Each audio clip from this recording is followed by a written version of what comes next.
নালিতাবাড়ী উপজেলা পরিষদ নির্বাচনে চেয়ারম্যান পদে 4 জন প্রার্থী রয়েছেন। এছাড়া ভাইস চেয়ারম্যান ও মহিলা ভাইস চেয়ারম্যান পদেও লড়ছেন 4 জন করে প্রার্থী। উপজেলার 12টি ইউনিয়ন ও একটি পৌরসভায় ভোটার সংখ্যা 2,39,000। অন্যদিকে নকলা উপজেলায় চেয়ারম্যান পদে 5 জন, ভাইস চেয়ারম্যান পদে 5 জন ও মহিলা ভাইস চেয়ারম্যান পদে 4 জন প্রার্থী প্রতিদ্বন্দ্বিতা করছেন। এখানে 9টি ইউনিয়ন ও একটি পৌরসভায় ভোটার রয়েছে 1,79,000। 2 উপজেলার সব প্রার্থী আওয়ামী লীগ সমর্থক। ফলে এ নির্বাচনে আওয়ামী লীগের কর্মী সমর্থকরা বেছে নিচ্ছেন পছন্দের নেতাকে। যে দেশের উন্নয়ন করব আমরা সেই লোককে চাই। ওয়ালটন ফ্রিজ কিনে অনেকের মতো আপনিও হয়ে যেতে পারেন মিলেনিয়াল। সেরা পণ্যের সেরা অফার। যারা ভালো কাজ করতেছে ওকে দেওয়া লাগবে। মানে আমরা দেখশন করবো, আমরা পাশে থাকবো, তারই চাই আমরা। স্বচ্ছ ও দুর্নীতিমুক্ত উপজেলা গড়ে তোলার অঙ্গীকার করছেন প্রার্থীরা। 100% আশাবাদী যে জনগণ আমার প্রতি যে আস্থা আছে এই আস্থায় আমাকে বিপুলভাবে তারা সমর্থন করছে। ঐক্যবদ্ধভাবে আমাকে সমর্থন দিয়ে আগামী নির্বাচনে গোড়াপতিকে ভোট দিয়ে বিজয়ী করবে ইনশাল্লাহ।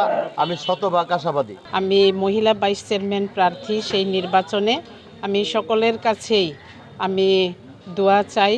এদিকে নানামুখী অভিযোগের মধ্য দিয়ে চলছে বরগুনার বেতাগী ও সদর উপজেলা পরিষদ নির্বাচনের প্রচারণা। সুষ্ঠু ভোটের পরিবেশ নিয়ে শঙ্কিত প্রার্থী ও ভোটাররা। যেভাবে আমরা সামনে এগিয়ে যাব, সেইভাবে যারা উন্নতি প্রদান করবে আমি তেমন প্রার্থীকেই যাব। যে বেতাগীতে শুধু অবকাঠামো উন্নয়ন নয়, অবকাঠামোর উন্নয়নের পাশাপাশি সাধারণ মানুষকে যিনি আশ্রয় দেবে। বরগুনার সদরে চেয়ারম্যান পদে 5 জন, ভাইস চেয়ারম্যান পদে 8 ও মহিলা ভাইস চেয়ারম্যান পদে 3 জন প্রার্থী লড়াই করছেন। আর বেতাগীতে চেয়ারম্যান পদে 7 জন, ভাইস চেয়ারম্যান পদে 2 জন ও মহিলা ভাইস চেয়ারম্যান পদে 5 জন প্রার্থী প্রতিদ্বন্দ্বিতা করছেন। মাদক ব্যবসায়ী বা সিন্ডিকেট যাদেরকে বলা হয় তাদেরকে উৎখাত করে আমি বরগুনার পরিবেশটা সুষ্ঠুভাবে ফিরিয়ে আনবো ইনশাআল্লাহ। সাম্প্রদায়িক সম্প্রীতিপূর্ণ একটি উপজেলা পরিষদ গঠন করতে চাই। ভোটারদের ভোট প্রদানে সুষ্ঠু পরিবেশ নিশ্চিত করার আশ্বাস দিয়েছেন জেলা প্রশাসক। পর্যাপ্ত নিরাপত্তা ব্যবস্থা কিন্তু আমরা ব্যবস্থা করছি এবং পাশাপাশি জেলা আইনশৃঙ্খলা কমিটি এবং জেলা কোর কমিটি সভা আমরা করছি। সেখানে কিন্তু বিষয়গুলো আমরা আলোচনার মাধ্যমে কি স্ট্র্যাটেজি হবে সেইগুলো আমরা নির্ধারণ করছি।